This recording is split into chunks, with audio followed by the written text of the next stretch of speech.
my miracles, it is that time again. This week, Coffee and Crime, episode 14. I'm feeling a little under the weather. Florida must know because it's very overcast. I apologize for the video being a little bit darker this time, but I wanted to share with you another killer that has become my obsession ever since junior high. Last week I covered John List, my favorite killer. This week is no exception. So we're gonna jump right into it. Grab your coffee. I have hot coffee this week.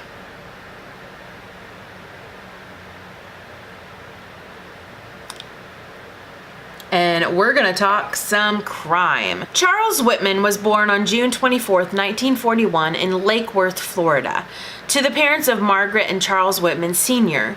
Charles's father was known to physically and emotionally abuse his wife and his 3 sons. Charles Sr. collected firearms and taught each son from an early age how to shoot, clean, and maintain weapons. Charles became an avid hunter and accomplished marksman. He was described as a well-mannered and extremely intelligent boy, and at the age of 12, he became an Eagle Scout. He was reportedly the youngest Eagle Scout at that time. Charles enlisted in the United States Marine Corps 1 month after his high school graduation in 1959. Charles did not tell his father of his enlistment, yet told a family friend that the reason for his wanting to join the Marine Corps was an incident that happened when Charles had come home drunk a month earlier and his father had beaten him and thrown him into the family's pool. Charles left home on July 6th for an 18-month tour of duty with the Marines. His father found out of his enlistment and tried unsuccessfully to have his son's enlistment canceled. In the U.S. Marines, Charles earned a sharpshooter's badge. He also applied to a U.S. Navy and Marine Corps scholarship. He intended to complete college and become a commissioned officer. He earned high scores on a required examination and was approved for enrollment at a school in Maryland. He was successful and completed courses in mathematics and physics before being approved to transfer to the University of Texas at Austin to study mechanical engineering. On September 15, 1961, Charles entered the mechanical engineering program, where he initially was a poor student with unimpressive grades. Charles earned a reputation as a practical joker, yet his friends stated that he had made some morbid and chilling statements. On one occasion in 1962, Charles and a fellow student were in the bookstore in the main building of the university when Charles remarked, quote, "A person could stand off an army from atop of it, the tower, before they got him." In February 1962, 20-year-old Charles met Kathy Lessner, an education major 2 years his junior. Kathy was Charles's first serious girlfriend, and they courted for about 5 months before announcing their engagement on July 19th. On August 17, 1962, the couple were married in a Catholic ceremony in Kathy's hometown in Nichole, Texas. Although Charles's grades improved during his second and third semesters, the Marines considered them insufficient for continuation of his scholarship. He was ordered to active duty in February 1962. During this time, he began to gamble, and in November 1963, he was court-martialed for gambling, possession of a personal firearm on base, and threatening another Marine over a $30 loan. Charles was sentenced to 30 days of confinement and 90 days of hard labor. While awaiting his court-martial, Charles began writing in a diary, which he titled Diary Record of C.J. Whitman.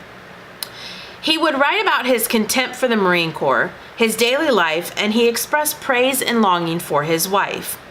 In December 1964, Charles was honorably discharged and returned to the University of Texas. He enrolled in the agricultural engineering program. To support him and Kathy, he worked as a bill collector, then later as a bank teller. His wife Kathy worked as a biology teacher at Lanier High School.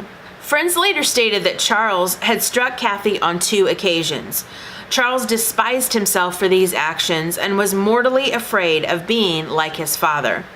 In his diary, Charles resolved to be a good husband. In May 1966, Charles's mother announced her decision to divorce his father because of his continued abuse. Charles drove to Florida to help his mother move to Austin, Texas. His mother took a job in a cafeteria and moved into her own apartment. During this time, Charles began abusing amphetamines and began experiencing severe headaches. On July 31st, 1966, Charles would type his suicide note at 6:45 p.m. Just after midnight, Charles drove to his mother's apartment at 1212 Guadalupe Street. He murdered her, placing her body on her bed and covered it with sheets. Officials believed that he rendered her unconscious before stabbing her in the heart.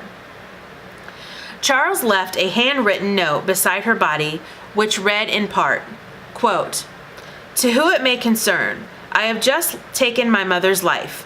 I am very upset over having done it. However, I feel that if there is a heaven, she is definitely there now. I am truly sorry. Let there be no doubt in your mind that I love this woman with all of my heart." Unquote.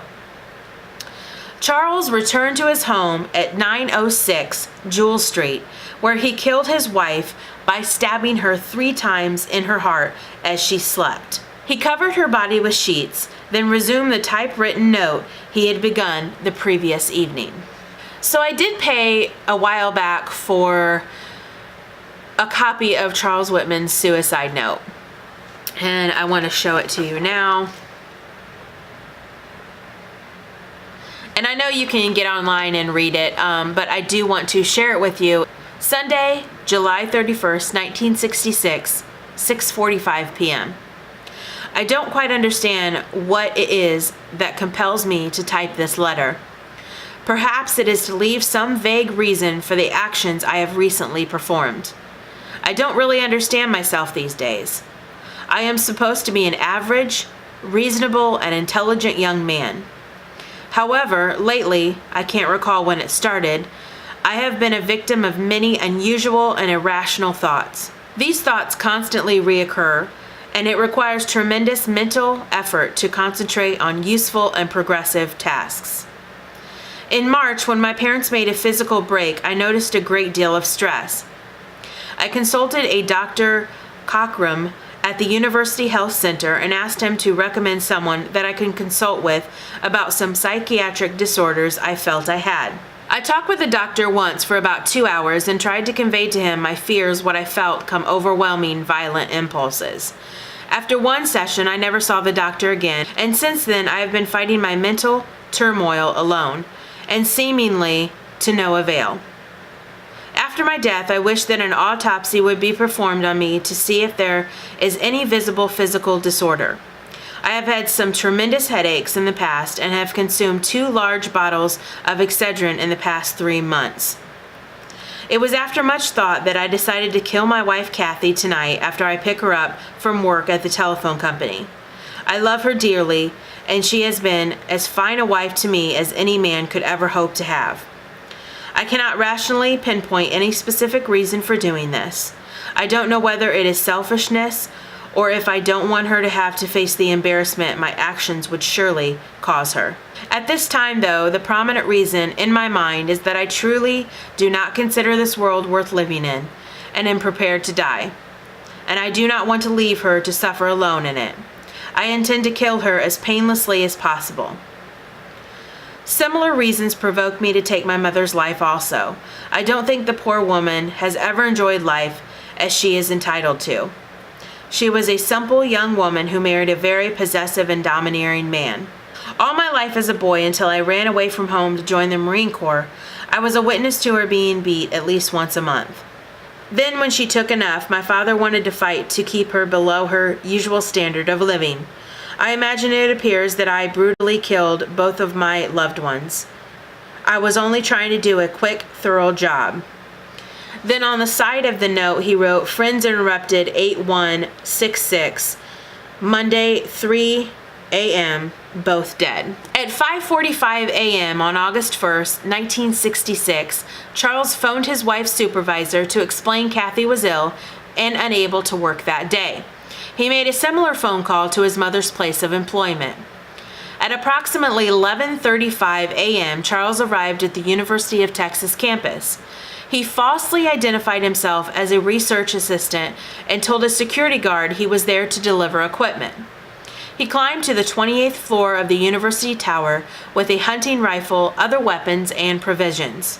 Charles Whitman opened fire from the observation deck of the tower. He killed 17 people and wounded 31 in 96 minutes before he was shot and killed by officers Romero Martinez and Houston McCoy. Charles Whitman, in his letter, asked for an autopsy, and after his death, he was examined. They discovered a pecan-sized brain tumor, yet concluded the tumor had no effect on his actions. A joint Catholic funeral service for Whitman and his mother was held in Lake Worth, Florida on August 5, 1966. They both were buried in Florida's Memorial Park. Since Charles was a military veteran, he was buried with military honors. His casket was draped with the American flag. Charles Whitman looked like a very clean-cut, handsome, well put together man. And then within days, he snapped and killed these innocent people. And if you are a true crime buff like myself, that always has intrigued me, to go from a seemingly normal existence to someone that goes down in history for being a mass murderer. And to get into that mindset is what really has always intrigued me. So I hope you enjoyed this Coffee and Crime. If you did, click that like button. If you are not a miracle and want to be, click that subscribe button. Watch a miracle happen. I love you guys, and I will see you tomorrow for another random video. Bye.